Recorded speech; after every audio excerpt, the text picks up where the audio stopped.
Does the color of the sky mean anything special to you? It does to me. A hell of a lot. When I close my eyes, the sky in my dreams is a deep, dark blue.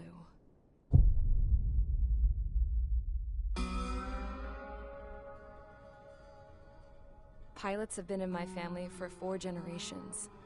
Flying's in my DNA. Even so, my grandpa didn't want me joining the Air Force. He lost faith in the Osean air defense the day my dad died in battle. You know, Abby, I wish you could see what it's like up there. Cruising above the clouds, the dark blue of the stratosphere. Nothing beats being at the controls and seeing it from the cockpit. Look here. Gramps tossed a magazine over to me with an article. Unmanned fighters are no longer a dream, it read. Pilots taking to the skies will soon be a distant memory. I don't see anything good coming from that. Know what? Lying smack dab in the middle of the desert west of here, there's a bunch of planes from the last war. Some of them have been mothballed, but most of them are just rusted piles of junk waiting to be scrapped. Gramps was really good friends with the super there, so he got to take whatever he wanted, no questions asked. That's how we got the parts to build our own plane. Now, when I say we, I mean me, my grandpa, and his old war buddies. I cut my teeth working with those geezers. They taught me their skills, and some dirty jokes. But with their aging eyeballs and whatnot, I ended up having to do most of the work myself. I was at the airstrip doing some flight training when I saw it. A prototype drone. It wasn't much of a plane, more of a trash can with wings. Laugh at it all you want, kid. But technology's always changing. If you don't keep up with it, it'll leave your ass behind. It took 6 years and 8 months to get that engine running. And it took us another 1.5 years after that to finally get the balance of the airframe just right. I'd gone from being a little girl to, well, still a girl, just older. But now, I was all alone. Wherever the souls of my Gramps and his pals are flying, I hope it's peaceful.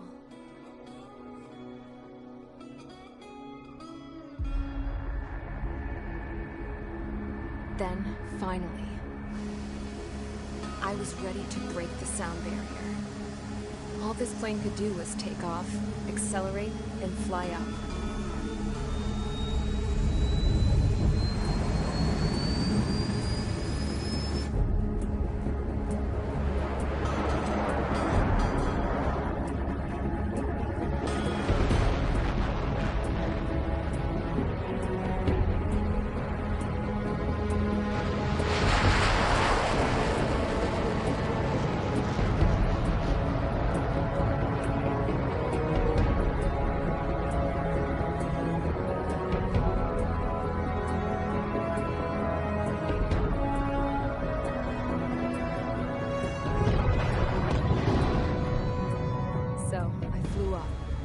Straight up, through the clouds, higher into the sky.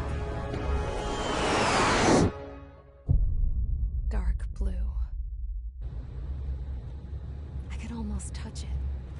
Then I saw Osia's fighters. They were tailing something. A drone. They were going full out chasing that thing. Doing 30 Gs at least. Damn, I've never seen anything move that fast. It had a rose painted on it. The Erusian emblem.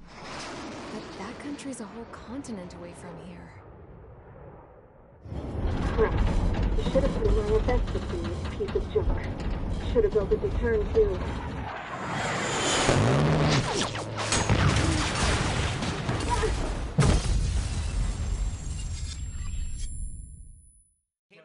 Is everyone here? Settle down. I said settle down. You have all been instrumental in helping to maintain peace in Usea as members of the International Union Peacekeeping Force. Until today. Earlier, our radar site informed us that a group of unidentified aircraft was approaching. Communication systems went down immediately afterward. reports, we are led to conclude that they have attacked the site. Here's your mission. It's possible that the Yuuzhan ceasefire agreement has been broken for the first time in over a decade.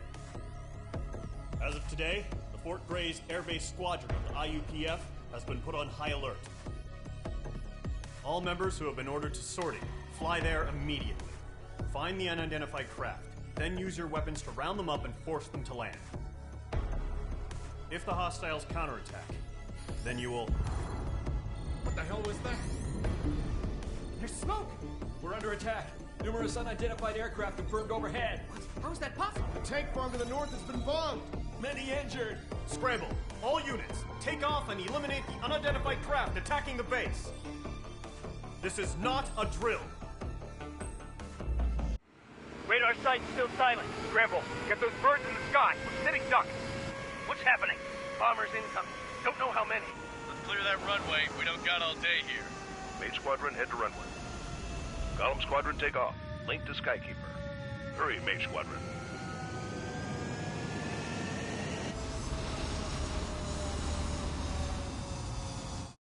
As of 1 p.m. today, the Kingdom of Erusia has declared war on the Osean Federation. As soon as the news broke out, enemy aircraft began bombing Osean territory, causing widespread destruction. The Air Defense Force has released a statement saying this violent attack was carried out by drones. They speculate the drones were secretly transported to Osea in shipping containers and launched remotely. The Secretary of the Navy has stated that the enemy was targeting naval ports across the country. According to the Secretary, all of the nation's aircraft carriers, including one still under construction, sustained severe damage in the attacks.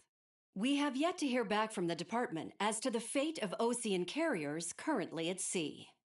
Hold on, I've just received breaking news. The International Space Elevator, which is being built in southern Yuuzha, has been seized by the Erusian army. Reports say former President Harling was touring the site at the time, but his current whereabouts are unknown. Our sources in government tell us it was Harling's policies regarding the space elevator that caused economic frictions in the area, and which ultimately led to this war. Located near Erusia, on the continent of Yuuzha, the space elevator has been under construction for some time now. The Executive Office of the Osean Federation has declared a national state of emergency. They have ordered all its armed forces, including Yuuzhan peacekeepers, to mobilize and make the necessary preparations to launch an immediate counterattack. Ladies and gentlemen, our country is officially at war. Stay tuned for further updates. Breaking news from ENN. Osea launched an attack on the capital today, striking Farbanti from their aircraft carrier, the Kestrel II. After a brutal battle, the Erusian Air Force successfully repelled them. During the air raid, the Osean Air Force fired missiles at the city and managed to shoot down a number of Erusian fighters. Some of the disabled planes then crashed into residential areas. The world was screwed. 20 years ago, the Earth got slammed by an asteroid. Yuuzha was on the wrong side of the planet and got hit. Hard. Refugees swarmed the Erusian Republic, the biggest country on the continent, plunging it into chaos.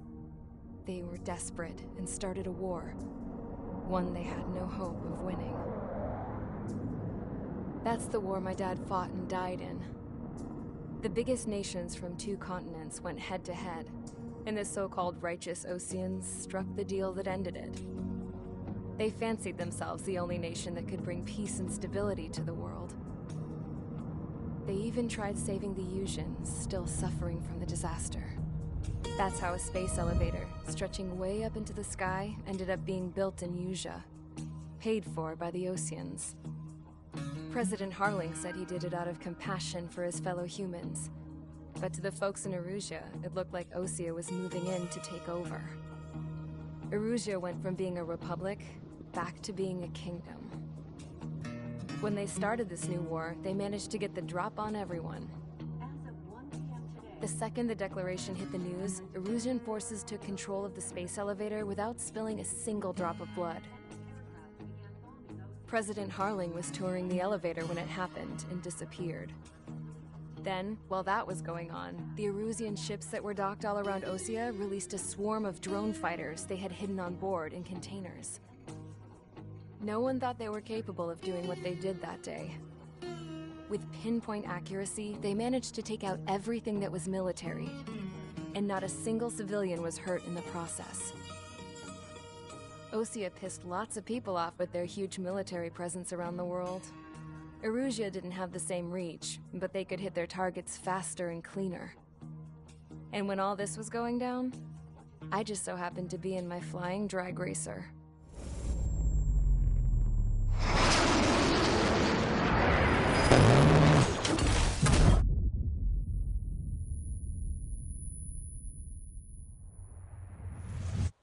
In case you were wondering, yeah, I survived.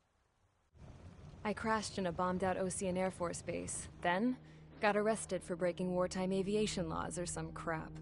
The world went from being at peace to being at war, all in the blink of an eye. I am Princess Rosa Cassette Delise of the Kingdom of Erusia. Today, Osean airstrikes have shattered the lives of countless Erusians. Their attacks practically leveled the school I went to. It is heartbreaking.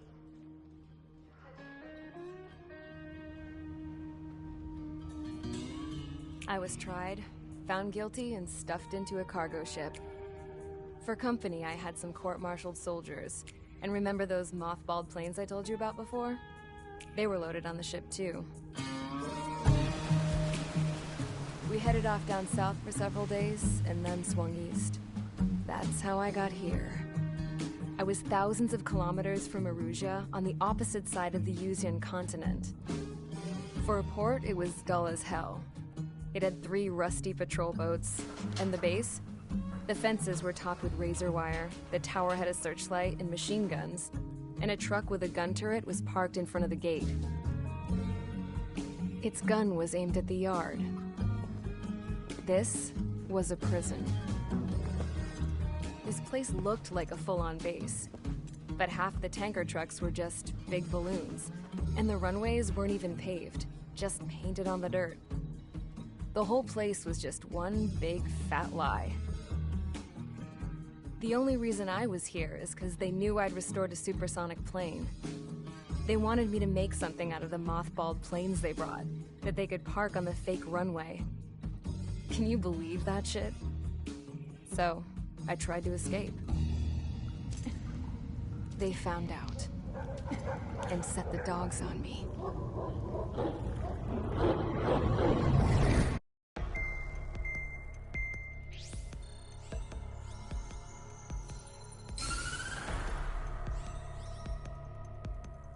Erusia has made a declaration to the Osean Federation and all countries on the Yuzian continent stationing the IUN peacekeeping force that we are now at war.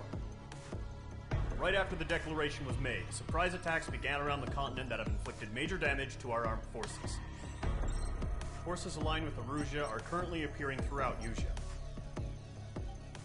The combination of these forces has overwhelmed the majority of the continent, and they are now encroaching on us in the east. Additionally, the multinational space elevator has been seized by the Erusian military. After the previous war, the space elevator became both a symbol of peace and a valuable asset in the fight against growing energy concerns. Whoever has control of it will have enormous influence over the entire continent. We cannot turn a blind eye to this critical situation. The Fort Grays Air Base Squadron has been entered into the order of battle to reclaim the elevator as an advance element. First, you will attack all hostiles coming in the east of Schofield Plateau to stop any interference with the Allied ground troops. The enemy has deployed several vehicles equipped with anti-air radar along the roads. You are to destroy them. They should not pose much of a threat. However, there is a high likelihood that the attack will draw more enemy air support. If that happens, fight them off swiftly and establish air superiority.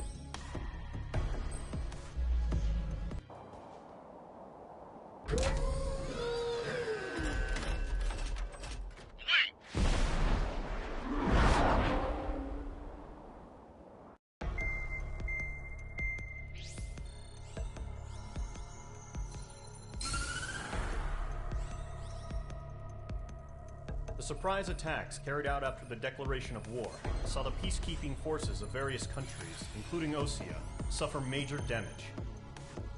The ships moored around the space elevator and near Gandar Bay have been hit particularly hard. Numerous ships have been sunk and abandoned.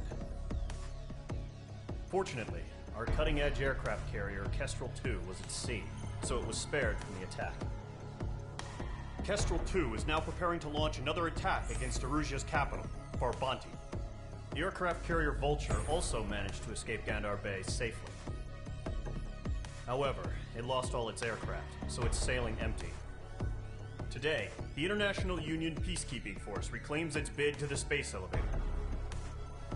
The Fort Gray's Island Air Base Squadron will rendezvous with the carrier Vulture for a joint mission. The first objective will be to seize air superiority in Schoppenberg in order to secure a route for the support squadrons. The enemy maintains air superiority over Schoppenberg, so expect heavy resistance from enemy aircraft. There's more, so listen carefully. Right from the start of the war, the enemy has been deploying drones. They're using a new advanced type of drone. The unmanned airborne aircraft carrier, the Arsenal Bird, carries this new drone, MQ-101. The Osean Army headed up the development of the massive Arsenal Birds and dispatched them to the space elevator to provide support. However, it's been reported that the carriers may have fallen into the hands of the Erusian forces. If that's true, it could be a significant obstacle for us. We need to regain control of the space elevator ASAP. Good luck out there.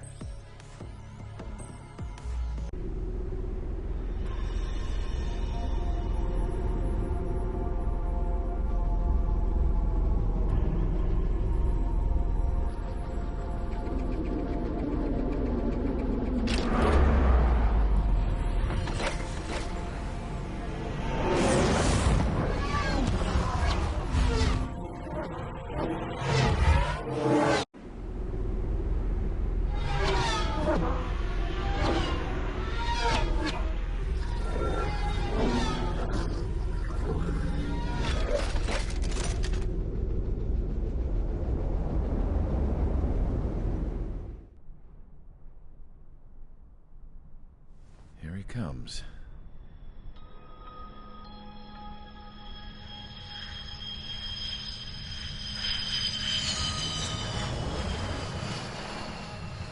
Mihai's looking worse. Thank God he has his granddaughters here to help him out. They're sisters, 15 and 10. Engaging the enemy in combat so we could use his physiological data to improve the drones had always taken a toll on Mihai's body. But today, he was really showing his age. The drones we based on his data were being taken down at a faster rate now, compared to when the war began. When Mihai found that out, he insisted on flying to the front lines to see it for himself. Sometimes he could be so stubborn. His age wasn't the only thing affecting his health. Over the years, flying at high altitudes for prolonged stretches of time had ravaged and poisoned his body. But he was a man of grit. Today, after 28 years, he saw combat again. If his flight suit still wasn't good enough to protect him, I can't imagine how many G's he hit today during the battle. As a pilot, he exceeds all our expectations. It's going to take a bit more tweaking before our drones can match his skill.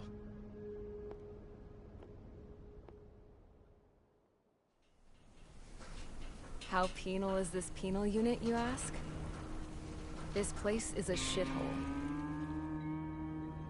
If you took the stink of all the corruption in the world, then corralled it all in one place, that would give you a pretty good idea of what the air smells like around here. We got all kinds of critters, too. Everything from flea-ridden guards, rabid dogs, and a mechanic doing stretch for life. I can't forget the rats. Yeah, we got those. And some pilots who got their wings clipped, too. One's a great pilot, but a lousy thief. One's a gambler with no luck. And one's an anarchist with no balls. Their job here was to rev the engines on the fake runways. The idea was for Erusia's spy satellite to pick up the heat sig. Even though there weren't any real fighters here, it looked like it on their infrared. I bet you're wondering, if Erusia lost the war, how come they still have a spy satellite?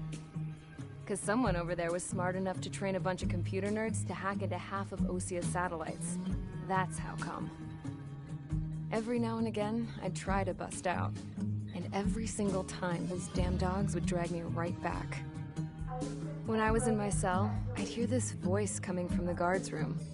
It was the Erusian princess rallying her people on the Erusian national broadcast. All us prisoners had become big fans of hers. You want to hear something funny? The guards were big fans too. I swear to God, every time she was on the air, they'd turn up the volume on the radio and sit there listening. I could see how someone like her could win the hearts and minds of soldiers and workers alike. When the princess said something, you could tell she meant every word. Lately, she'd been having more fun with her speeches, and that made her seem even more charming. You could say her charm was like a virus. Whenever she'd point out stuff that was wrong with Osia, the prisoners in here went nuts. Hell, if anyone knew how messed up Osia was, it was the prisoners. They'd shout, "Burn Osia down." No way am I just gonna sit here and rot away in this hellhole. Dark blue. Instead of building fake-ass planes to trick Erusia, I'm gonna build one that'll really take off. You can count on that.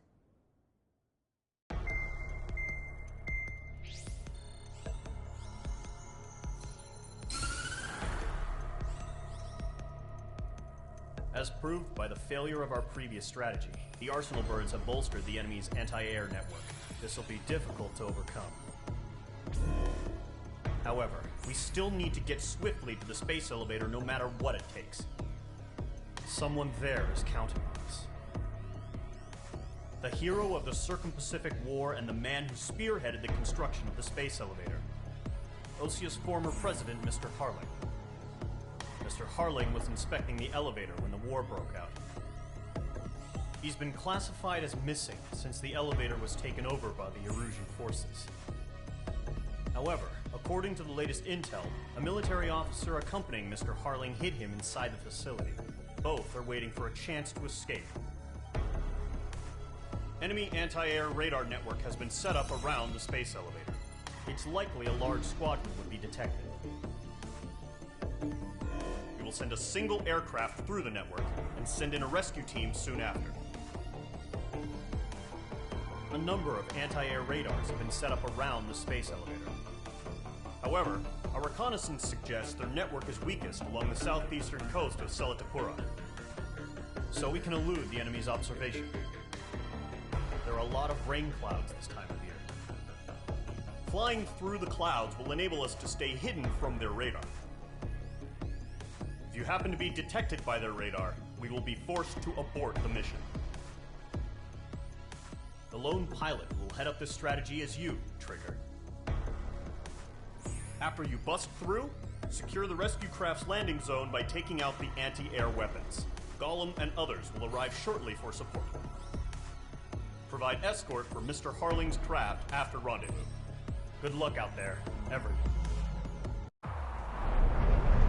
Entering operation area. Imposing radio silence. We'll radio you, but you are not permitted to make contact.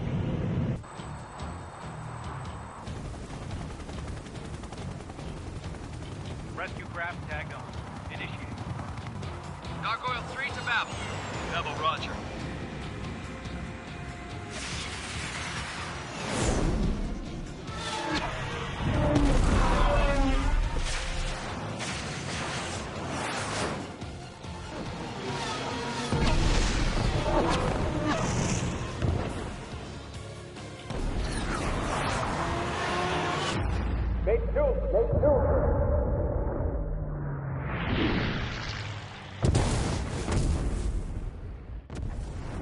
Oh my god, Mother Goose 1 has been shot down. Where'd the missile come from? Mage 2 fired that. It was Ocean. A friendly missile hit him. Verifying the situation. Stop speculating. Friendly fire. I saw it. Mother Goose 1 exploded in air. No one could have survived. Looks like it tried to protect the elevator. The Erusian bastards, they just killed a hero. Mage 1. Was it Trigger? Trigger was the closest. UAVs were crawling all over our objective. I told you to keep a goddamn eye on the hatchling. It must have been a mistake. Arsenal bird is entering. All aircraft withdraw immediately.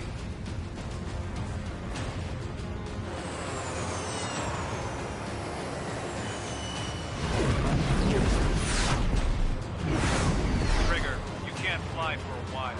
You understand?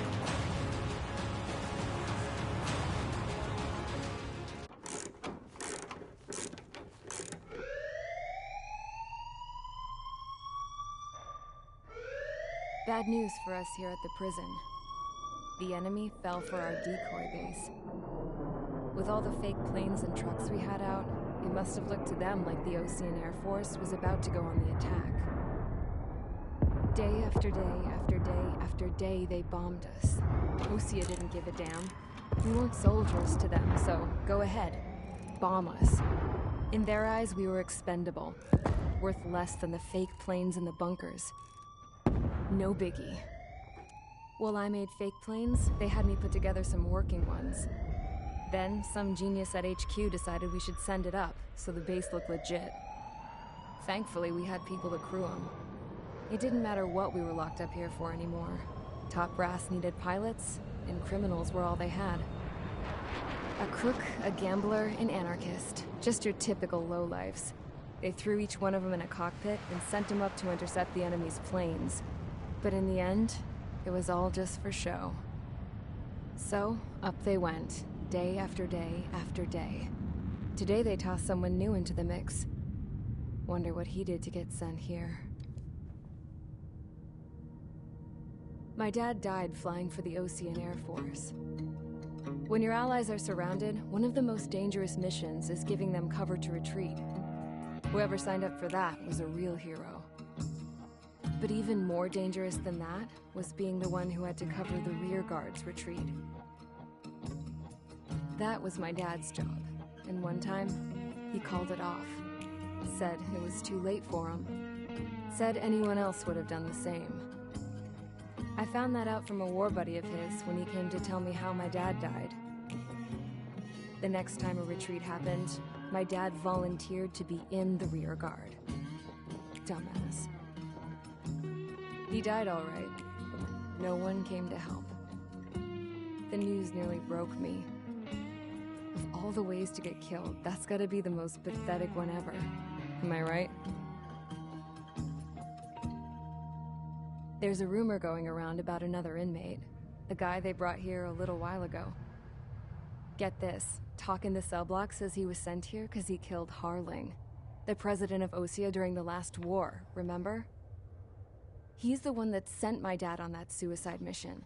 He's the reason I had to go live with my grandpa, and why me and Gramps started building a supersonic jet. He's the reason I ended up here. Maybe I should give that guy a thank you note for killing him. Nah. God, I hate the smell of this place. It's all fake and lies and bullshit. It reeks.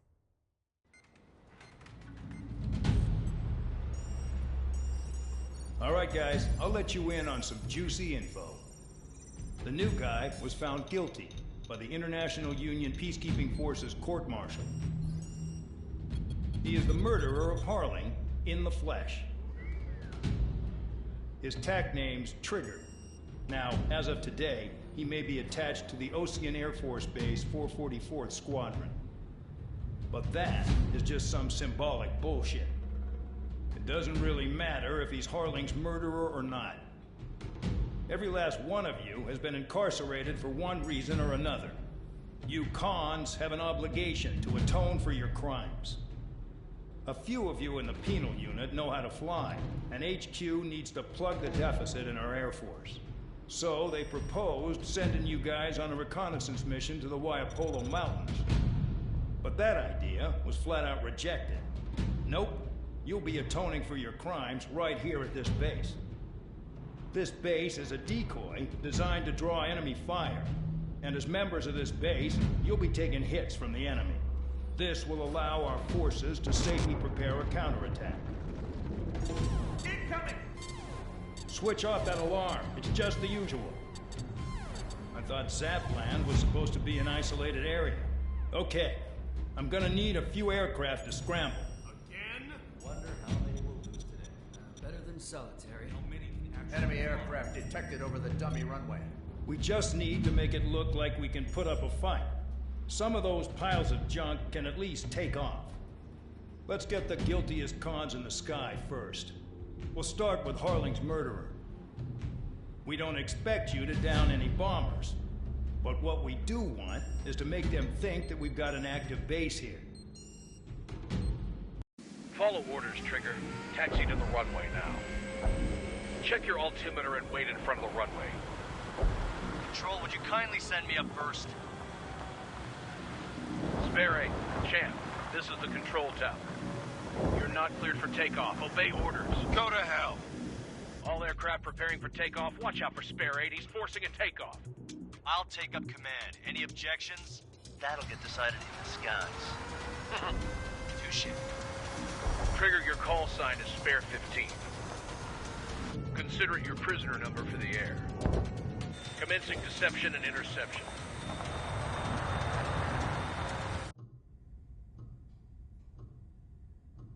Mihai's granddaughters liked to keep to themselves mostly. They were well behaved and possessed a sort of quiet elegance. From time to time, I'd catch myself looking at them, wondering what they were talking about. I'm sure everyone on the base did the same. They were such enthralling creatures. Every night, a crowd would gather around Mihai. They were the men tasked with guarding him in the air. Their jackets all bore the same patch, a relic from a nation that was long gone. Decades ago, during the Age of Expansion, the Kingdom of Erusia absorbed many countries.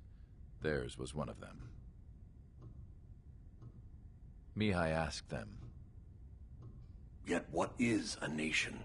Can we actually see the physical lines that divide one from another?" People of my generation can no longer speak the language of our homeland. My grandparents always look sad when they see I have no idea what they're saying to me. Mihai didn't say a word after that. His scarred face betrayed no emotion. He didn't get those scars from flying, though.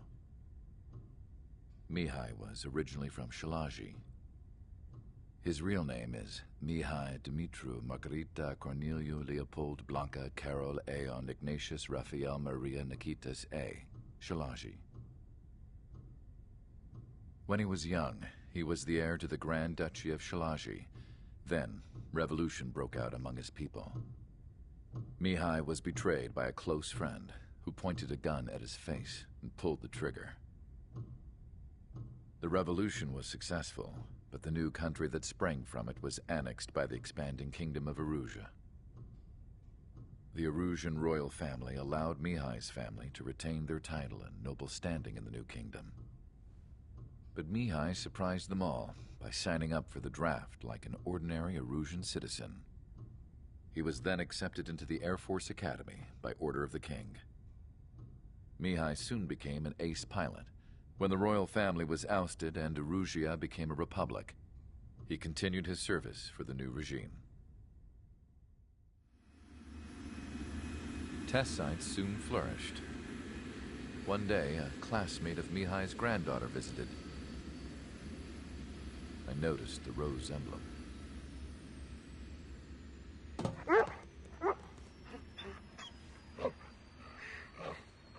She laughed like a princess, and I found out later she was indeed the daughter of Erusia's new ruler. She was the connection to the royal bloodline everyone was looking for, the one to restore the monarchy. This new princess was truly a godsend for the Erusian people. If Mihai's granddaughters were like the moon, she was like the sun, around which everything seemed to orbit. Her face was so expressive. It's no wonder the people of this war-torn country instantly felt at ease when they saw her speeches.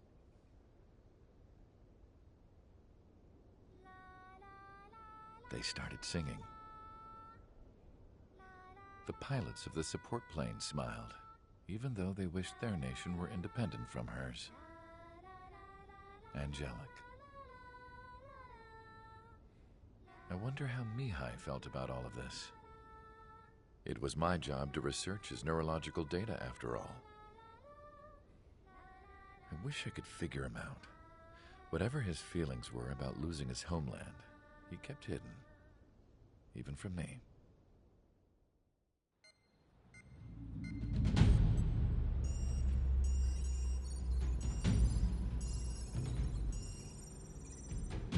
Your mission is to atone for your crimes by attracting the enemy's attention. First, I want you to head from the base to the desert region of Roca-Roja to the northwest. And then second, you will attack the large Erusian base there. We've been unable to verify that base's ability to deal with fighters. You will attack and provoke the enemy into revealing their AA strategy. Get them to fire at you as much as you can. That way, we can confirm where they're firing from. Then it's a case of sending in a regular force to clean them out. For this mission, we prepared a frontline base that can be used for ammo replenishment and aircraft repairs. However, this is not for you guys. Only the regular force has permission to use it. Even if you run out of ammo, don't forget that you're just decoys. You stay out there as targets for the enemy.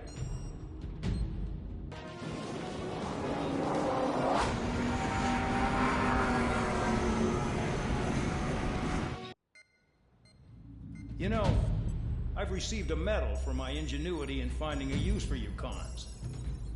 But just remember, if you disobey orders, there's a special place in solitary confinement for you. Your so-called right to complain was forfeited the moment you chose to break the law. Okay then, go make yourselves useful. An Osean Air Force squadron is currently entering Erusian territory for reconnaissance. Due to certain factors, their return route has been changed. The new return route will be through Yinshi Valley, a scenic and rocky karst area. The enemy's radar facilities and anti-aircraft weapons hidden on the mountainside pose a serious threat. Your mission is to destroy them and get our guys out in one piece, even if it puts your own lives in danger. And it is important to remember they will send up interceptors if you're detected. So you will need to choose something useful in a dogfight. The weather won't be on your side, but you're doing this whether you like it or not. Worry about the squadron's return route, not your own. Your mission is to get them back safely, which I think is the perfect punishment for your crimes.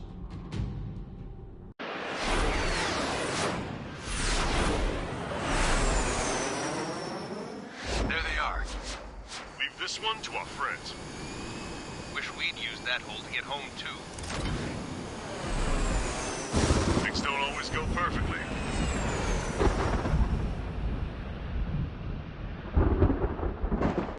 He's glued to my tail.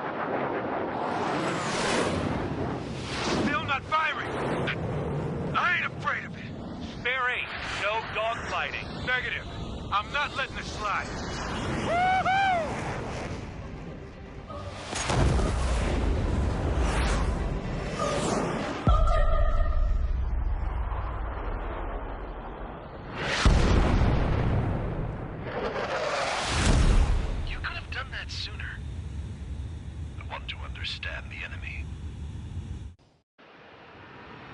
The crew said the enemy had one mean son of a bitch flying for him. Our team had a few Air Force hot dogs, real experienced pilots. But this guy swooped in like a hawk, locked on, and took them all out in the blink of an eye. Reminds me of a story Gramps told me once. He said a little while before he retired from active duty, he saw an enemy fighter wipe out an entire formation right in front of him. It was like seeing how a shark works when it's going after its dinner. This enemy pilot stalked Gramps' pals from below, just like how a shark would. Then one by one, he put the bite on them. Sounds like what happened to our guys today. kinda surprised so many made it back alive. I bet when they saw what was going on, they broke formation and left their buddies to the shark. Hang on. There's 3 extra planes here. They're foreigners too.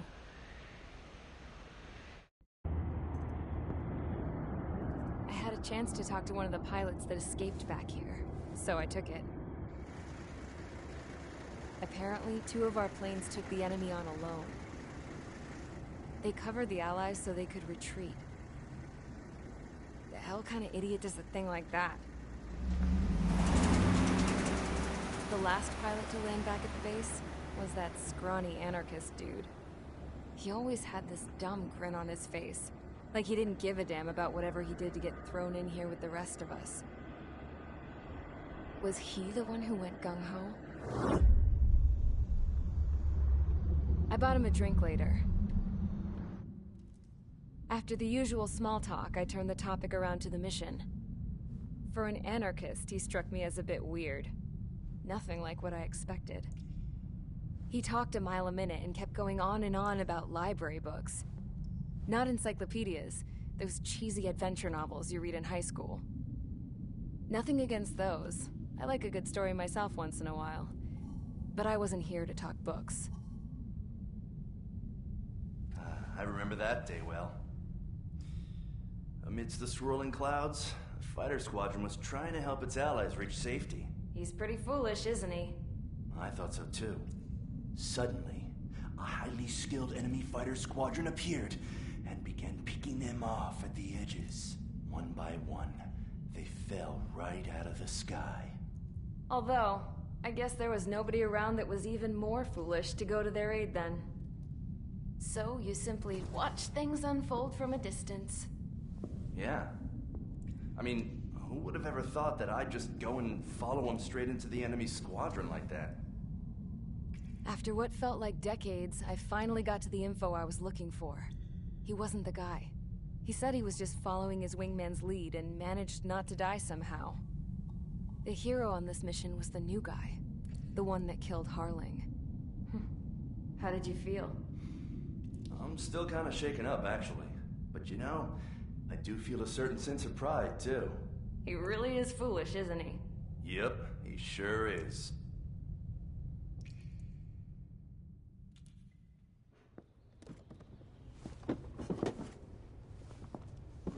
I went to the hangar to have myself a closer look at Trigger's plane. I knew that burnt smell. That's what happens when an engine's been driven to its limit. This pilot was a hot dog. From now on, I was gonna keep my eye on this idiot. From a distance, though. I didn't want to get too tight with someone who was a better pilot than my dad. Even so, I decided to give this guy's plane a little bit of the old Avril magic touch. He needed all the help he could get.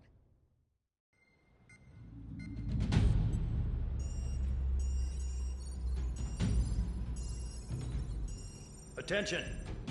If you disobeyed orders in the previous mission, line up over there. You won't disobey a second time. Do not test my patience.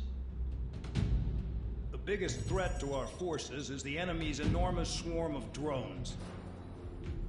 In order for our forces to penetrate deep into Erusian territory, we'll need to clear a path. You will destroy the enemy's fuel plant. HQ has found evidence that fuel is being moved intermittently inland from a refinery at the harbor in Artiglio. It's likely they're supplying fuel for the various drone bases. Those of you whose food privileges were taken away already know how this goes. We silence the drones by taking their fuel. Enter via the estuary, take out their AA, destroy the fuel points on both sides of the river and their oil tankers. Remember, you're not bona fide military. You're expendable.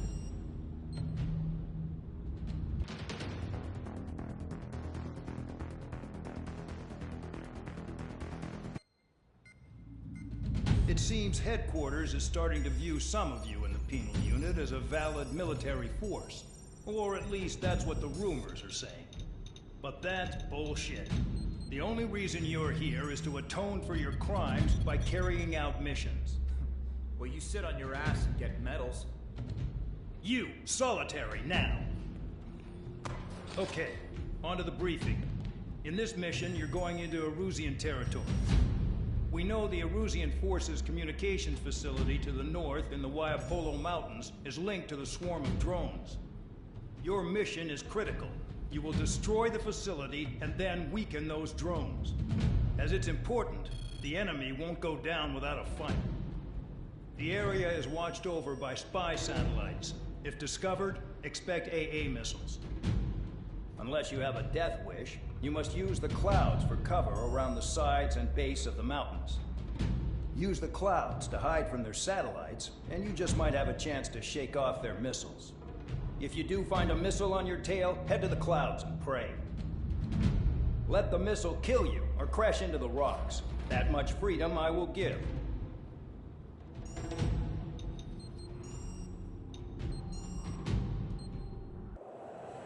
Nobody told me there was this many nearby. Incoming Allied fighters. Respond.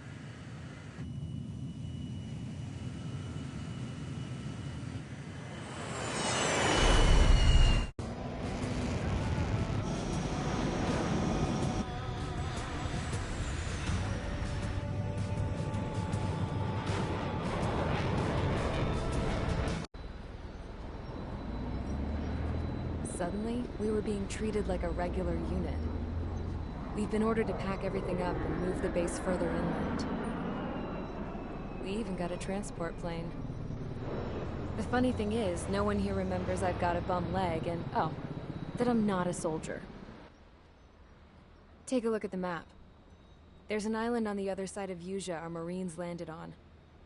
The space elevator's not too far from there. They tell us the airfield's being used as a base to support the elevator. Not sure if I trust that intel. Anyway, the transport plane's gonna drop us there, without any fighters to cover us. Some genius thought we could commandeer the enemy's jets they left in the hangars, and use those to fight. Y'all aren't real soldiers, they said.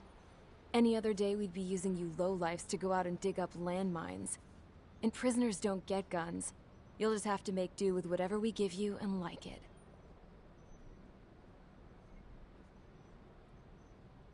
A phone. They don't let us prisoners near them. But with all the hustle and bustle of moving the base, they forgot to lock this one up. Looks like an antique. I lost my right for a phone call ever since I was arrested and locked up. It's trippy to think that I can just hook it up, dial a number, and talk to someone from my own country. Planning escapes ain't all I'm good at. I'm plenty good at remembering phone numbers, too. A little while later, I headed over to HQ. You must know. We did get a call direct from command. That pipe, what exactly are you doing with it? My grandfather had a lot of friends in the Air Force from his time as a lieutenant. My point? Well, you're going to set out in your own special aircraft. Then you'll send everybody else off in the wrong direction while you head somewhere else. All right, fine. But just you and you alone. You're the only one allowed on board. Besides, there's only one seat left. I said cool. That's exactly what I wanted to hear. Attention! I've received a communication from the General Staff Office. It seems your ability to carry out missions has gotten the attention of the higher-ups. All of you have been pardoned. The Osean Air Force Base 444th Squadron is now officially legit. In celebration, you were to join the operation to take back the base on Tyler Island in southwestern Usea. The battle is underway, and the airport to the south has been reclaimed. However, fighting with the remaining forces in the north is still active. You will all be stationed at the airport. The battle is not letting up. We expect extensive losses to all involved. Still, the fact that we've gained new ground is a blessing. My time as CO of the penal base is over. All command personnel, including myself, are being moved to a base in far eastern Usea. However, we will be stopping to refuel in Bulgurdarest. It's in Erusian territory, with close ties to Osea. Even if we detour, we will still have to fly through Erusian airspace in the end. And that is where we will need you ex-cons to come in. I've selected a number of you with mission experience to provide support. That's all. Dismissed. Hey, Trigger, wait right there. Though I'm not entirely happy with the arrangement, you are going to provide support. The drones might attack again. If they do, protect my aircraft with your life. If the General Staff Office hadn't stepped in and requested you, your ass would have been sent to Tyler Island. You were covered in Harling's blood, yet you still are messing around behind the scenes.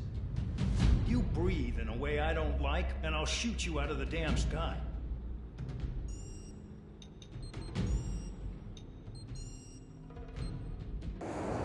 So the liaison plane left without me. Yeah, I know. I'm heading into hell. Whatever. If the con's here and the dumbass prison guards are going, why shouldn't I? I'm no angel. I mean, my old man died playing hero, and all I do is hate him for it. It ain't gonna be a picnic, that's for sure. Adios, you damn fool.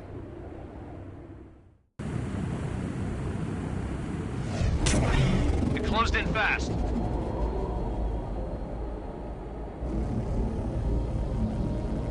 Unknown considered hostile. Respond to the situation. Protect Rover 1.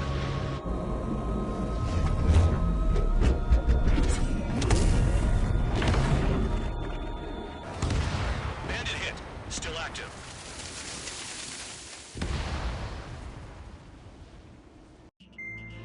Trigger, Count.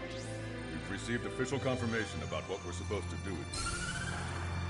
The company commander has made it clear he'd like you both to officially join our squadron. This is an unprecedented move. It seems like you've got some people looking out for you. Still, I think it's because of how you've conducted yourselves. I believe you'll be an asset to us. Okay, time for your briefing. For a long time, our counteroffensive has been overpowered by the Erusian drone's auto-intercept system. If a craft enters their airspace and doesn't respond to their IFF, drones automatically take off and move to intercept their target. However, we've discovered that the intercept system has a blind spot. We've acquired this valuable information by sending our other squadrons on dangerous missions to scout the whole area and initiate combat. Of all the pilots assigned to us, only 2 managed to survive the mission. If we don't act now, before the enemy can fill in the blind spot, those pilots will have sacrificed themselves for nothing. So, we've been ordered to carry out a long-range strategic strike. Operating separately from the main forces as the Long-Range Strategic Strike Group, we've been developing a strategy in secret. Cyclops Squadron and Strider Squadron will sortie deep into the Erusian territory and will be carrying out specialized long-range attack strategies. You will carve your way through the territory from the north to the capital of Farbanti, attacking important targets along the way. The first operation will involve striking the enemy's main naval force, the Njord Fleet, which is gathered in northern Usea. We've known for some time that there's a large supply base utilized by the enemy fleet in the waters around Snyder's Top. At present, the enemy fleet is concentrated there. Naturally, they intend to attack eastern Usea, where the Osean forces are stationed. If we can surprise the enemy with a long-range attack, we could potentially do devastating damage to them. Still, it's highly likely that their advanced fleet are prepared and have started to move, so combat with the enemy fleet is probably unavoidable. We've verified the existence of a large supply base in the sea, as well as a medium-sized one in a valley by an estuary. It's a wide operation area, and there are a number of places you can expect large-scale combat, so we've set up a return line for replenishing supplies. Use it proactively, Anytime you feel the need to stock up on ammo or make repairs to your craft, it's there. While aircraft and ammo can be replaced, the lives of our pilots cannot. We don't want any casualties out there. Remember that. The counterattack has begun. Brace yourselves.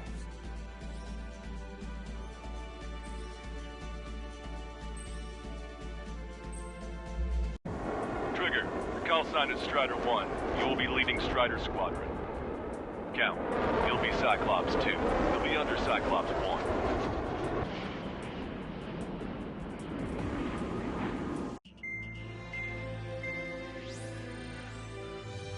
Our counteroffensive has changed the course of the war. However, the western part of the continent and the area around the space elevator still remain under Erusian control. As you all know, this is because they have those damn Arsenal birds controlling the skies around the lighthouse. So, we're going to use Stonehenge for a long-range attack against the Arsenal bird. In addition to helping to destroy the asteroid, Stonehenge was also utilized by the Erusian forces as a weapon in the Continental War. However, the majority of the artillery is out of action after an air raid by the Independent State Allied forces. When that happened, the main base was being repaired from the damage caused by the asteroid, so it managed to escape the bombardment. The Osean Army continued the repairs in secret and managed to reactivate its base systems. Once preparations are complete, we will be able to fire again. However, the officer in charge has yet to confirm whether it can be fired more than once. In other words, it is looking like we may have only one chance to be able to bring down one of those invulnerable Arsenal birds. We're going all in on this one plan. The Erusian forces have detected our movements and are marching on Stonehenge. The Arsenal bird is closing in, but if our operation goes as planned, we should be able to shoot it down before it reaches the operation area. We've set up strong points we call menhirs around Stonehenge. Provide them with air support, while keeping air superiority. Our mission is to protect Stonehenge until it can shoot down that monster bird. If we can shoot down even just one Arsenal bird, it will significantly reduce the scale of the enemy's air defense network. Stonehenge is our only way of bringing down an Arsenal bird. Missing is a luxury we cannot afford.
Downtown, in our capital.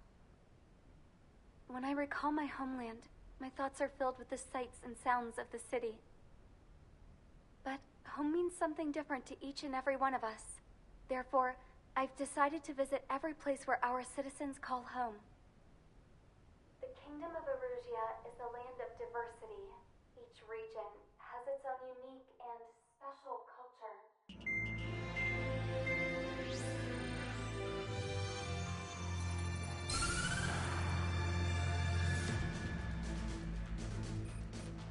The destruction of one of their Arsenal birds has significantly reduced the scale of Erusia's air defense network. Osean forces have moved into the areas where we gained air superiority and freed over half of the Eusian continent. However, Erusia is feeling the pressure and is reacting by attempting to activate the ballistic missile base in the suburbs of Sierra Plata. For the past 72 hours, they've put the resources and people into action, and have already entered the final stages of a launch. The missile silo is deep underground. To destroy it, we'll need a bomber to drop a huge deep penetration bomb in a precise place. Unfortunately, that airspace is thick with clouds at the moment, so it'll be difficult for a bomber to hit the target accurately. Normally, we'd wait for the weather to clear, but with the situation being what it is, we don't have that option. So, we will be the bomber's eyes and find the missile silo. You'll all be equipped with targeting pods instead of special weapons. We need you to fly at low altitude, visually identify which silo they're activating, then acquire it with your targeting pod. Once you press the firing switch, the bombers will drop their payload based on the location data provided by the targeting pod. You will need to keep the silo in the center of your sight until the bomb hits its target, or else it will miss entirely. It takes a high level of airmanship to properly guide these bombs to their targets while flying in place. Naturally, we assume the enemy has positioned anti-air artillery and aircraft in the area of operations, so stay alert. Additionally, we suffered human and material losses in the last battle, so Cyclops Squadron will sit this one out. Trigger, it's up to you to make this work with just Strider Squadron.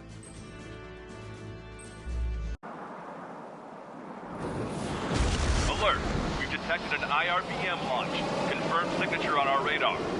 Launch site is this dam.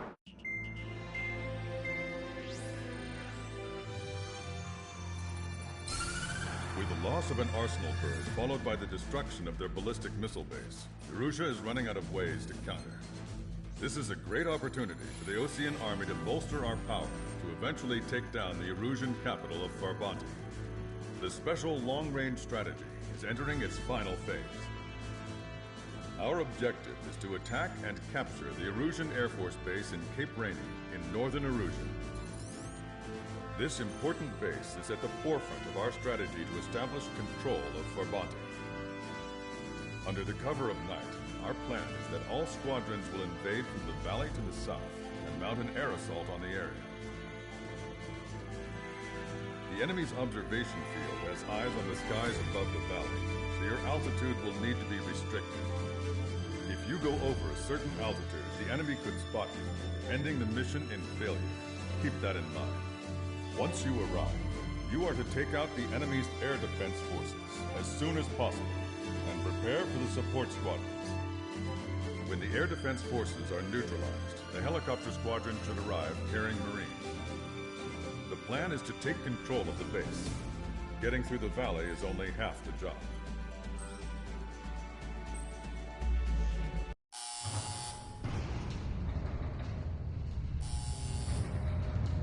Mihai's second sortie was designed to calculate how his physiology changed under the stress of combat.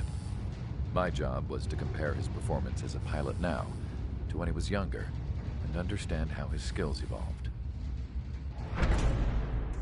To tell you the truth, I'm not sure I wanted to know the answers anymore.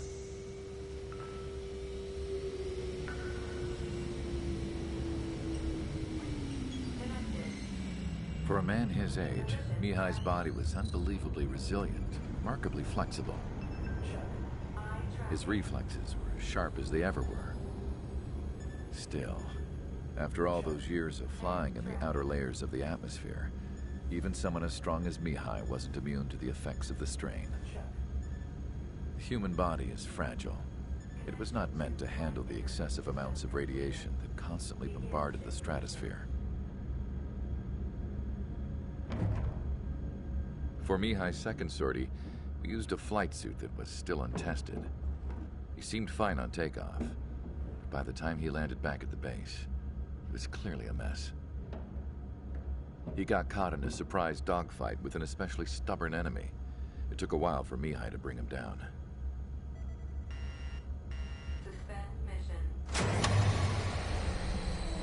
The suit was ineffective. According to the data, it wouldn't let him fly to his full potential.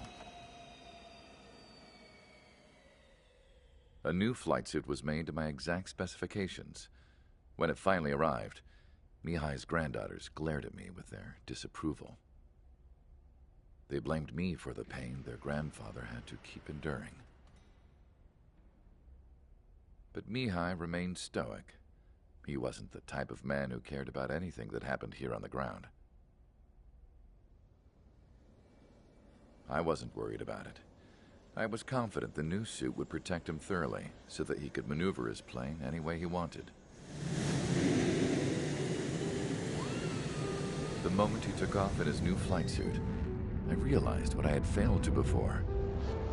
Right after takeoff, as the wheels retracted, the plane suddenly arced up.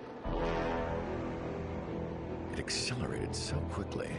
I had never seen a plane move like that before. Mihai hit the high G's multiple times before disappearing into the blue. The support team couldn't even keep up. And then I knew. I understood why he never seemed to care about restoring his stolen country back to its former glory, and why he didn't seem to care about anything that happened here on the ground. Of course, Mihai's kingdom was the sky.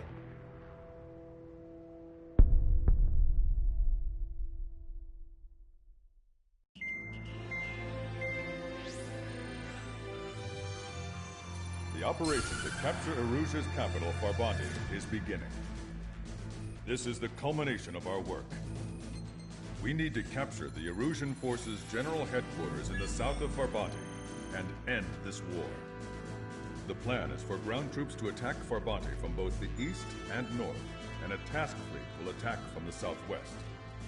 We will secure air superiority over the capital, while providing air support for our allies on the ground and in the water as required. By all accounts, we expect this to be an intense, full-scale battle across land, sea, and air. Should you need to replenish your ammunition or make necessary repairs to your craft, a return line has been set up in the north. During this operation, we will also be tasked with having to destroy the communications satellites that Erusia hacked. If we take down the information communication system that we believe they have control over, it should plunge Erusia into chaos. Once the capital falls, the Erusian military will be isolated and thrown into chaos, making it easier for us to end the war. However, that can't happen until after the capital falls, so you guys are the stars of this battle. Erusia will fight like a tiger, but we cannot lose. We must seize the capital and end this war.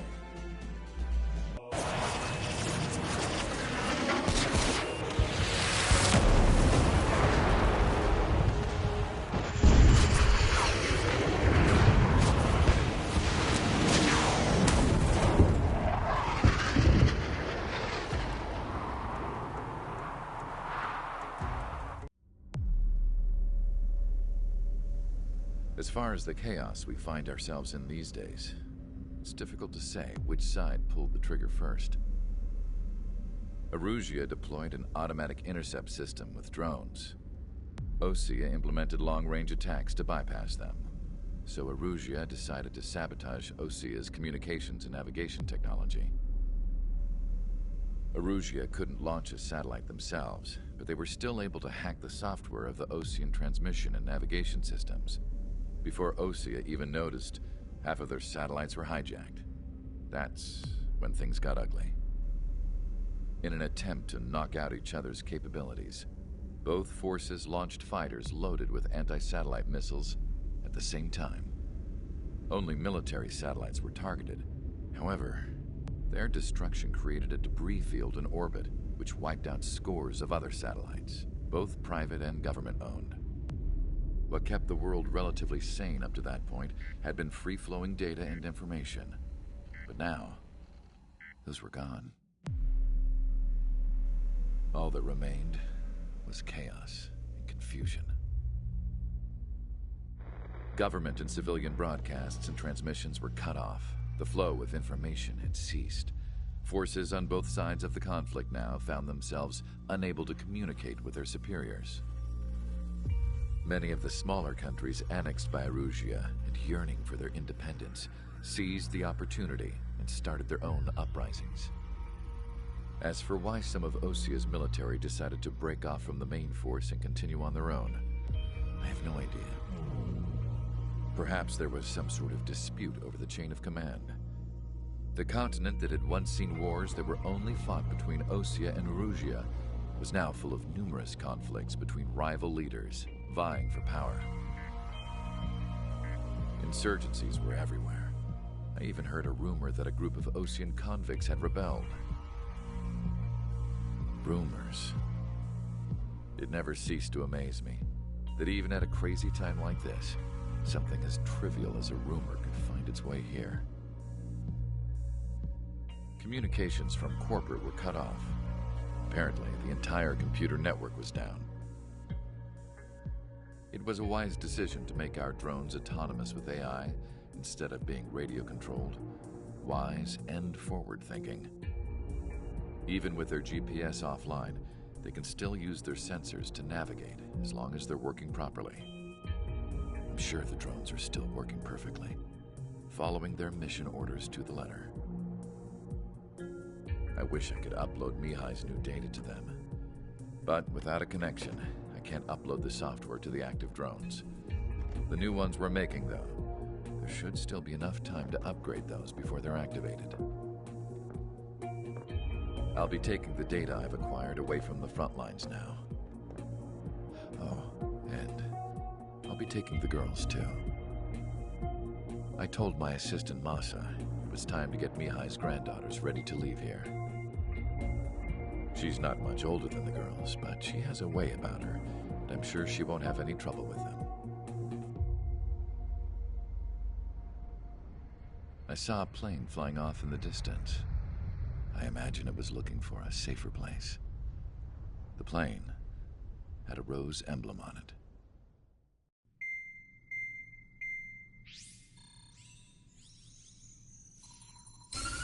Erusia's communication networks have been down since their satellites were destroyed.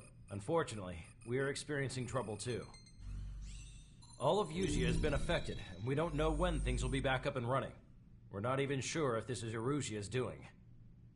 Still, we will follow the strategy that was originally planned, and move on to the next operation after liberating Farbanti. Let's get to it. Since the war began, we've been receiving communications in secret from an officer in the Erusian army. With the capital under our control, Erusia's radical element is losing support quickly, affecting the balance of power. HQ is thinking of using the military officer as a way to gain leverage to settle peace negotiations. The officer is currently hiding in the outskirts of Anchorhead Bay, having joined up with support dispatched from the Osean army. The plan is that they'll take a standard vehicle to a rendezvous point at a harbor in the east part of the city, where a helicopter will be waiting. I would like the new Strider Squadron to provide escort for the officer. Cyclops will remain at the base on standby to serve as defense. With the communication network currently down in the capital, I very much doubt Erusia will be able to mount a regimented counterattack. However, it is likely that Erusia's intelligence department and the remaining forces who are aware of the officer's movements will interfere. Keep a close eye on the officer and make sure he stays safe. Our victory in Farbanti has given us a golden opportunity to finally end this war. Be safe out there. Take note that our satellite-based IFF has become unreliable following the recent communications failure. As such, target ID will be done by processing the images from the infrared cameras on your aircraft. Objects will initially appear as unknown on your HUDs, but will be ID'd once you close in on them for a set period of time. To the unidentified Osean craft, this is Captain Carl of the Osean Army. Are you here for the escort? You're not the squadron I was expecting. Are you really friendlies? Over. This is Longcaster. Airborne warning and control system for the Osean Long-Range Strategic Strike Group. Captain Carl, they're on our side. And those two pilots we've heard about must be here too. Okay, I hope you're right. This plane is carrying civilians. We have escort fighters, but we do not intend to engage in combat. Please stand down.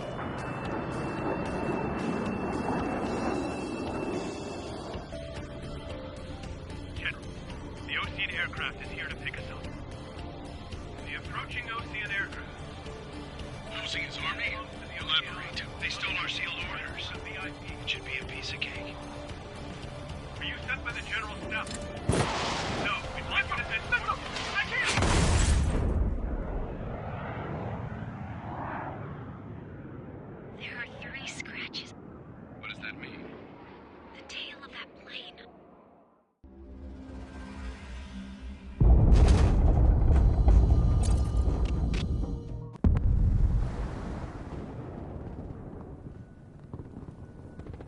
island we went to was supposed to have been secured by the ground forces.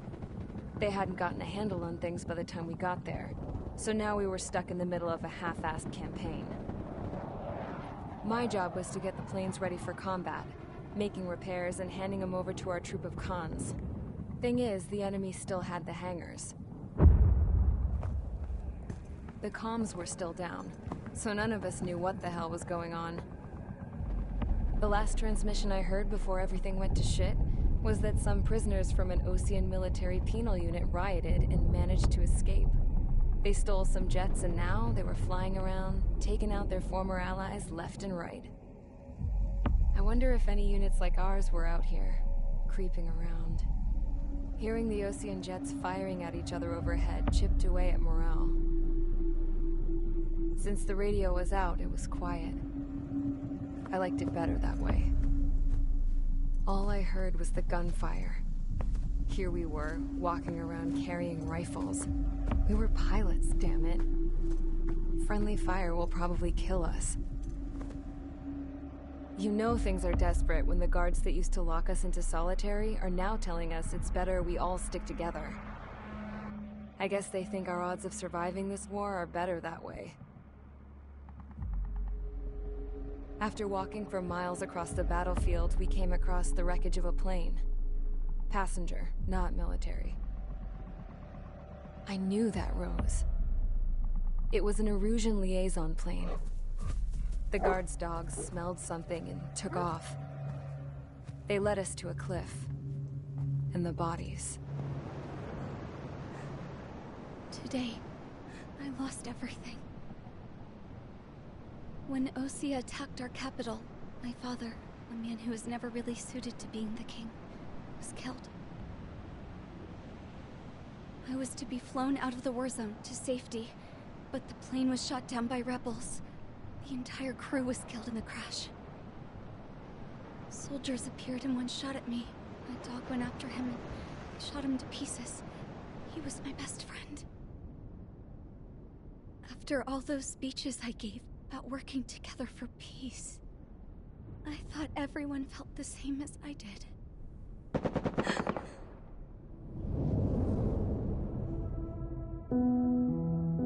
I'm sure the soldier who shot at me knew I was the Princess of Erusia. He was Erusian too. More soldiers have come. Now, there is no one left to protect me. I am so numb, I cannot move. I watch as one of their dogs approaches. It sniffs mournfully at my dead friend. I wonder if it grieves for him as much as I do. I can barely think. I feel weaker by the minute. I don't know who these soldiers are with, but I managed to take a sip of the water they gave me. How long have you been here? Somehow, I muster the courage to answer the woman's question. I tell her I've been there 3 days. They gather around me with grim looks on their faces. What would they do if they knew I was the Erusian princess? After searching the cockpit of the plane, the woman who spoke to me before came back to me. This is an air-to-ground tactical radio. It still works! I noticed she walked with a limp. She knelt down next to me and asked her companions to give me some food. And then, very softly, she said, "You see, I used to listen to your broadcasts, Your Royal Highness." Just what did you see here?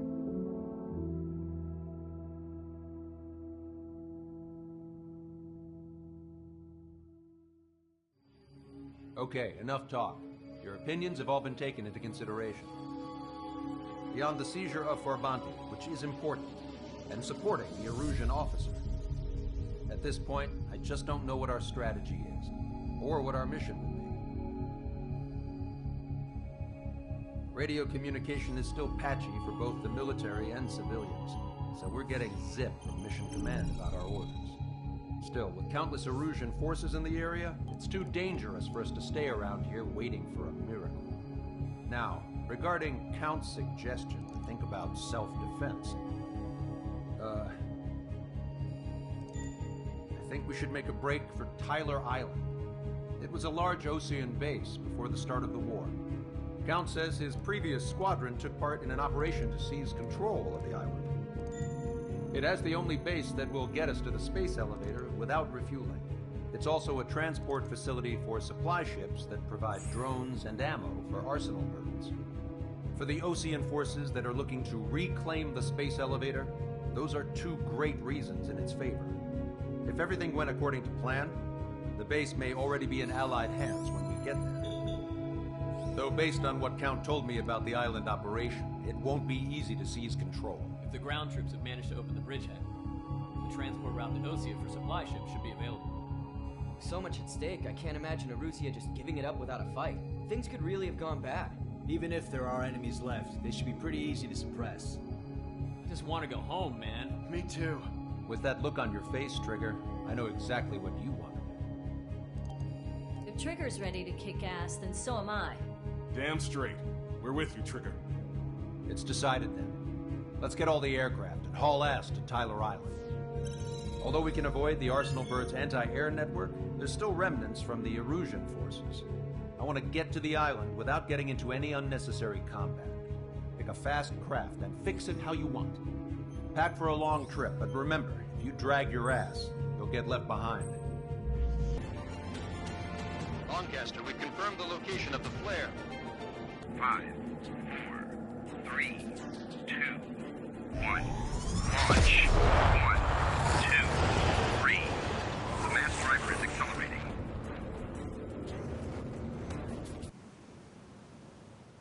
We found a boat, then sailed away from the island. We had to. We didn't belong there. The new guy's name was George. I noticed when the anarchist said his name, he said it with a thick Belkan accent. How did you know that he was from Belka? Well, both my parents were from Belka, so... You never told me that. They say that Belkans are known for their conspiracies. That's just a stereotype.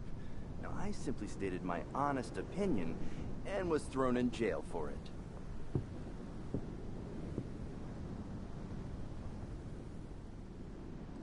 The princess sat there looking miserable. That was a dumbass stunt she pulled back there, but it got us on this boat.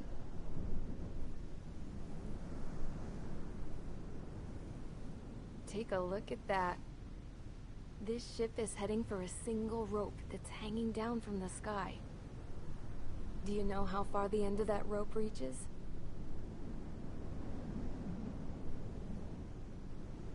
Outer space. No.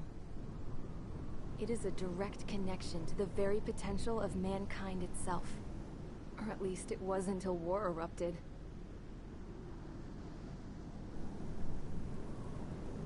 It's my strong belief that the rope might be connected to a very distant, faraway source of great conflict and strife. Even long before the war, the whole world started falling apart once Harling began trying to build it. I often wonder what was going through Harling's mind when he was trying to destroy the very thing that so many people were sacrificed in order to create. Sacrificed? What do you mean? Have you seen all of those countless old space shuttles on Tyler Island that are no longer in use? Yeah. I always thought of them as a good source of scrap. They're an obsolete technology that was abandoned during the construction of the space elevator. Which would mean that if the space elevator was destroyed, it would be that much harder for mankind to reach the stars. Until we find another way. But even then, Harling still went ahead and tried to destroy it. At the cost of his own life. That's not the way I heard it. What I heard was that he sacrificed himself to protect the tower from an incoming missile. Oh, I was told he tried to fly his ship into the tower in order to destroy it. I wonder which story is true, Your Royal Highness. I don't know. Looking at it objectively, it's reasonable to believe that Harling had both options before him.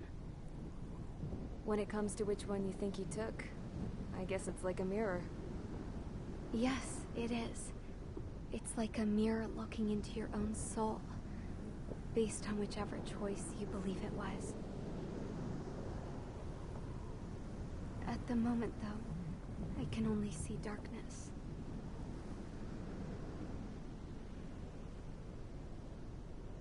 I think that thing should be destroyed.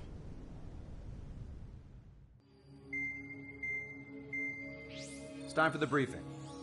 Although, since we don't have any contact with HQ, it's not like this is an official mission. Anyway, it looks like the seizure of Tyler Island and the relief from Osea have been postponed. In the meantime, we just have to do what we can to survive. Since losing its capital city of Ferbanti, Erusian forces have separated into smaller, autonomous factions. It looks like Erusia's largest force and leading faction will pass through the area around this base. The space elevator is significant to them, so they're probably heading there. Should we intercept? Why? I doubt they're gonna start a fight now. Our top priority should be to get home. Let's go already. Yeah. It's not like we have the supplies, power, or even a real reason to put up a fight. But what are we going to do if they bring the fight to us? We need to be ready to push them back. If we head inland from here towards Erusia, there's an old castle that's been converted into a stockpiling base. Shalaji Castle. It's currently occupied by some of the Erusian forces that broke off, but we need ammo and fuel. They appear to have converted a freeway into a runway, so we can expect them to have the capacity for air combat. But they'll be easier to handle than Erusia's lead faction. While we can't use all our aircraft to attack, the transport carrying the stolen supplies needs support. Okay, Strider Squadron.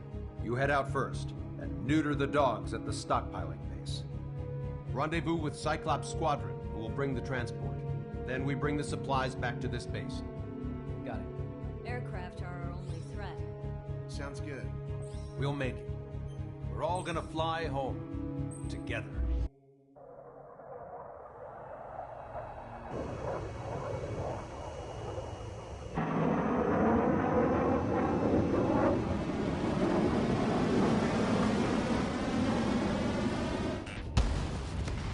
It's a hit. The unidentified aircraft is going down. When we got to the mainland, we found the space elevator's support facility. I guess this was the factory where they built the gigantic structure the elevator traveled in. There was this little girl sitting in front of a mural. When the princess saw her, she shuddered like she'd seen a ghost. The girl had a stuffed animal. This was the day after the shit went down at Tyler Island.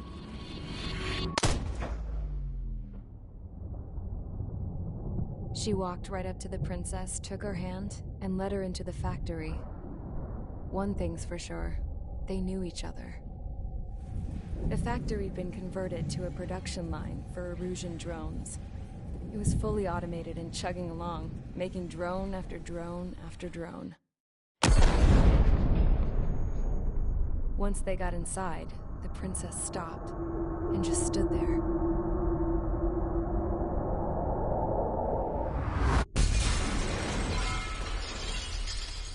Another girl was there with a man in a lab coat. He was trying to use his keyboard, but she wouldn't let him. She took a data chip and threw it on the ground. Then she walked over to us and took the gun from the prison guard's holster. She pulled the trigger and destroyed the chip.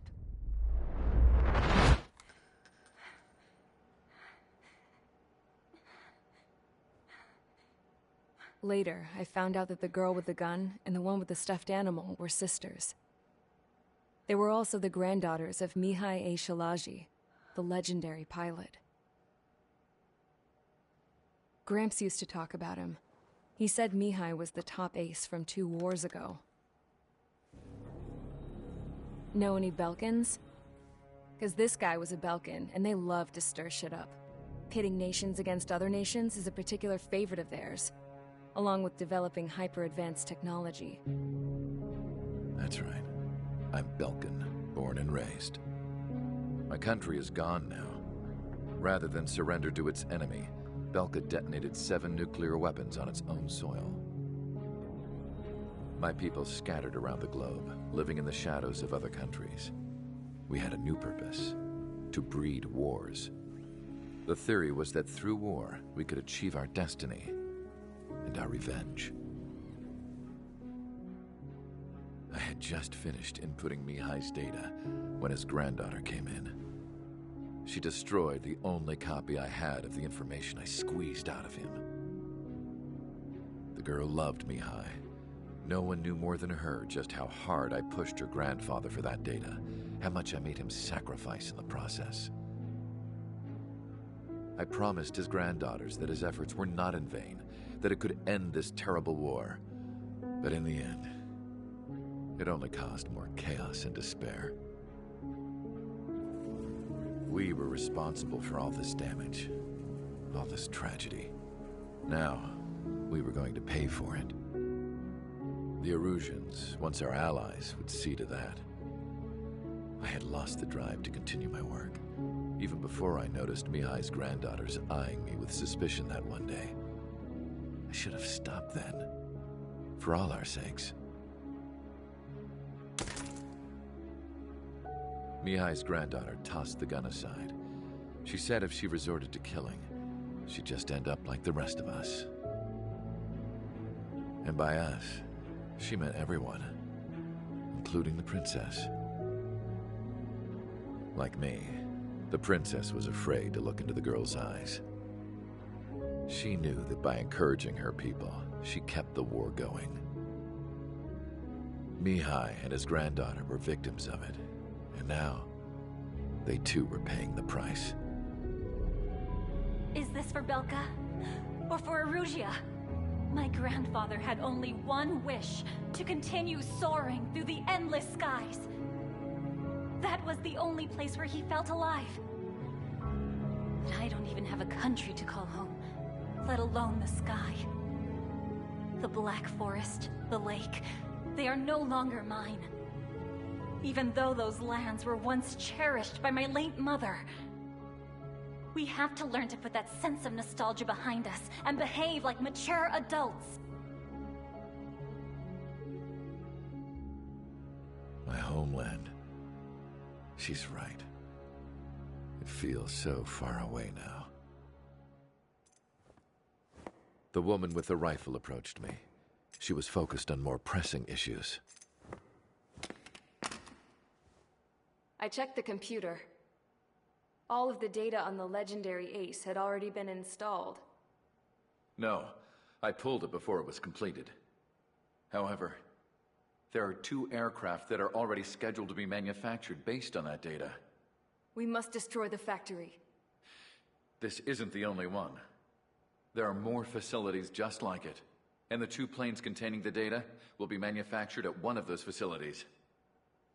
So, this place runs on solar power that the space elevator generates, right? How about the others? We can destroy the space elevator and cut the power to them. First things first, let's take this one out. I'll show you which locations to target.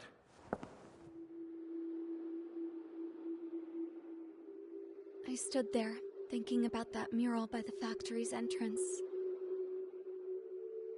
Harling commissioned it to be painted. I realized that in the background, behind the dancing figures, the artist had painted several space elevators. I understand now. The space elevator wasn't designed to exploit Erusea after all.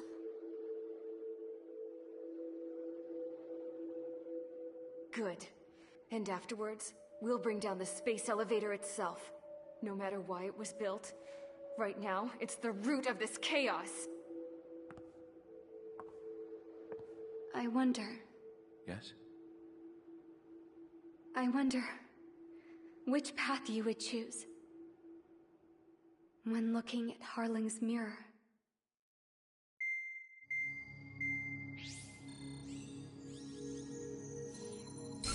Let's get the briefing started. We've done enough air operations. Just let us go home. There's no path for us to get home.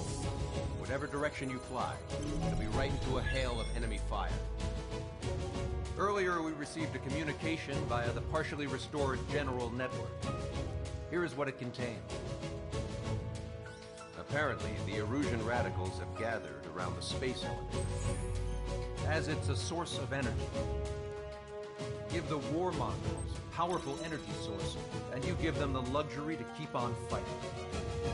In response to this, people from both Osea and Erusia have joined forces, and will take down the final Arsenal bird in a saturation attack from the air to sea. Once that's achieved, they'll take the space elevator from the aggressors. Has the source been verified? It could be fake. I hear you. Take a look at what's written at the end. Hey, dumbass. If you want to bring the world back from the brink, go to the lighthouse and see the future. Dumbass? Sounds familiar. Certainly does.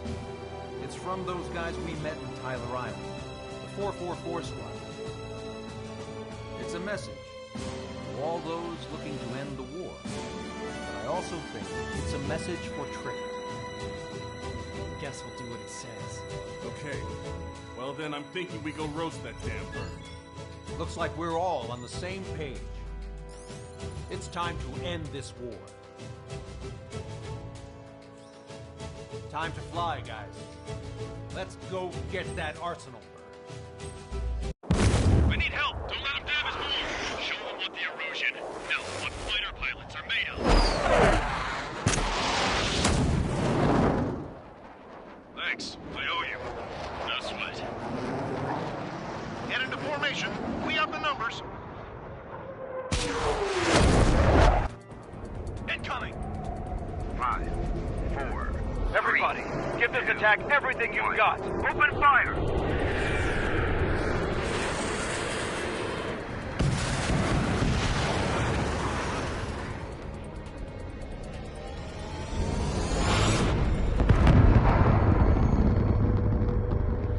All missiles were shot out of the sky. Attack failed. Cruise missiles did not reach their target. All Erusian soldiers around the space elevator. Surrender now. We will not attack. We can hold them off until support arrives. No units surrender. You guys better not throw away your lives either. Wait there, Princess. We'll get you down. Don't worry about me. Please just take care of the refugees. I'll parachute down. What? Warning, incoming bogey. Are those the drones we saw at that factory? I'm coming down. I'll see you on the ground. No, wait!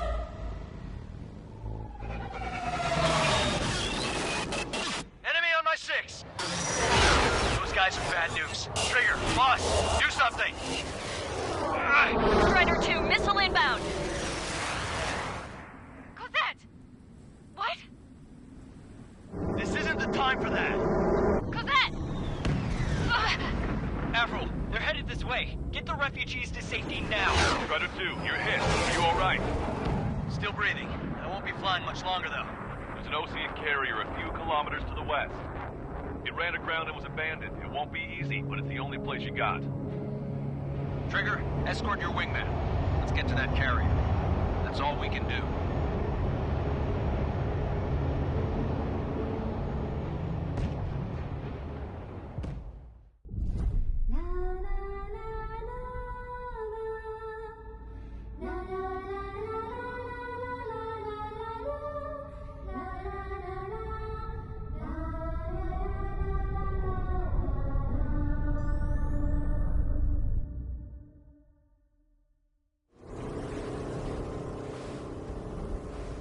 Hell, I can't just snap my fingers and make a plane. Believe me, I wish I could. Right now, we needed one. Bad. When we were coming over on the boat, I remember seeing an aircraft carrier. That gave me an idea. The Admiral Anderson. The name of an old sailor.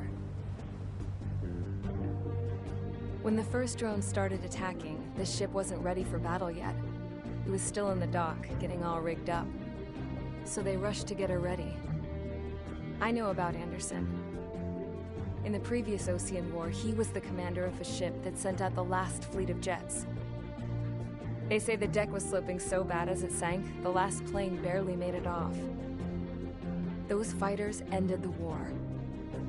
That story gives me a little bit of hope, especially at a time like this. We're all in the same boat, like it or not. If this war keeps going on like it is, it'll be the end of everything. The military loaded this thing to the rafters with planes. Some were fighters that were going to be delivered to bases in occupied territory. It was hit before it could complete the mission. Jackpot. The hangars were loaded with goodies. This Scrap Queen's got work to do. Trigger, everyone, listen up. The operation was a success. Erusian defense forces have been neutralized, and all Arsenal birds are down. However, those 2 new drones buzzing around have royally screwed up our plans. The Osean and Erusian coalition's air forces are in a sorry state thanks to them. We might not even have any viable aircraft left. According to the Scrap Queen, the drones are trying to use the space elevator's transmission capabilities to send their data to drone manufacturing plants across the continent. They're trying to strengthen their numbers. What's worse, their data contains a depth of war experience, so the newer aircraft will be more tactically advanced. If that's the case, this war will never end. We need to take both drones down no matter what it takes. We'll do it, so we have homes to go back to. Well, the Scrap Queen's on our side. She says she can make any aircraft fly. This is our final mission. Trigger, let's go. We've got a goddamn war to end.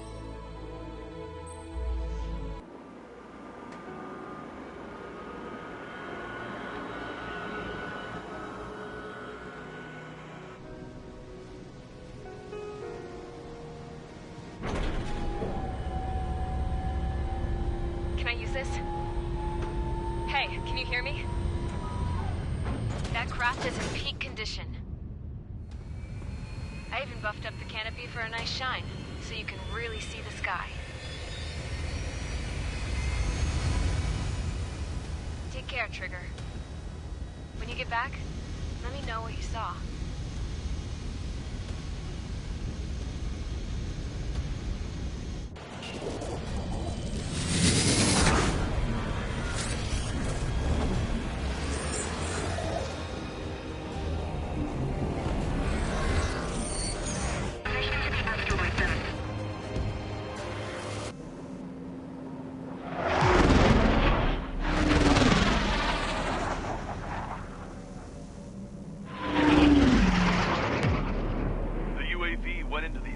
Tunnel. That tunnel leads to the space elevator. Look, it's Trigger. Strider 1 has returned to radar. I did it! That's our Trigger! He's a damn hero! No doubt, you're better than me. Where's Strider 2? Damn it. Does anyone have eyes on Count? Wish y'all could have seen that. You damn fool. What's your position? Watching Trigger climb. I guess it's my fate to watch from down below.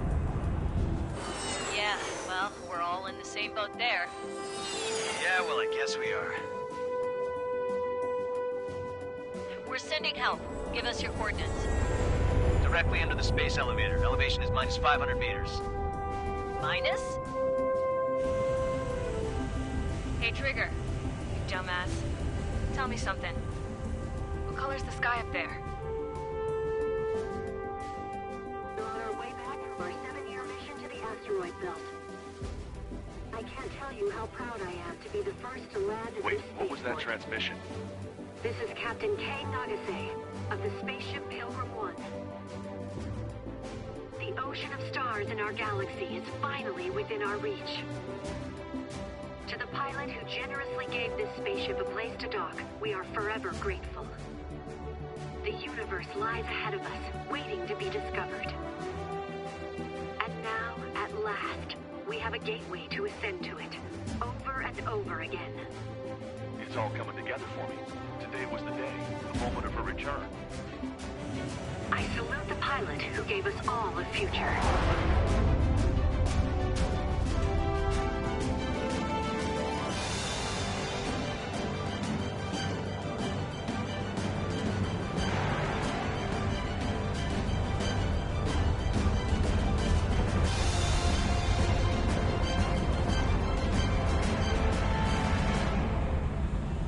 To skies unknown, the path to mankind's vast future remains standing, Granddad.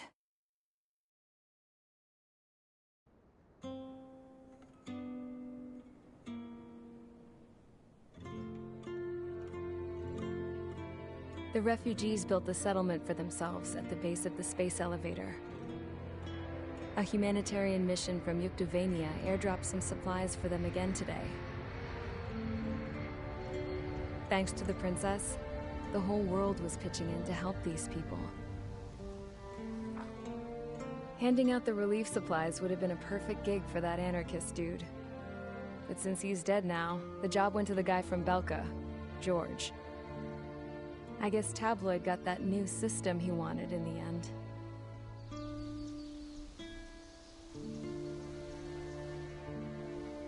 Mihai's granddaughters are helping out too. Mihai. That cranky old geezer's here with us too. I never wanted to create anything, and now here I am, clinging to life. Watching as my grandchildren and their generation make a new future for themselves and the world. Is this my punishment then? All I do is lie here, wasting away.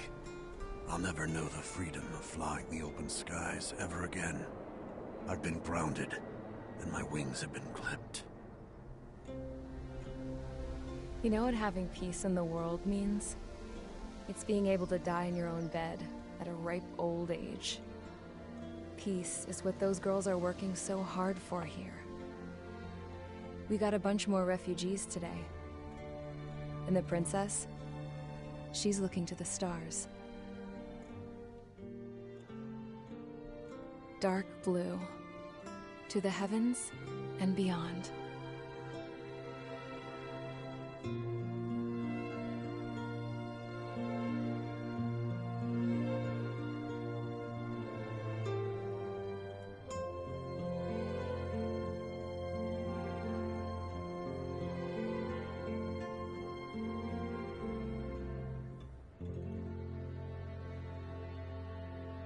Can you hear me?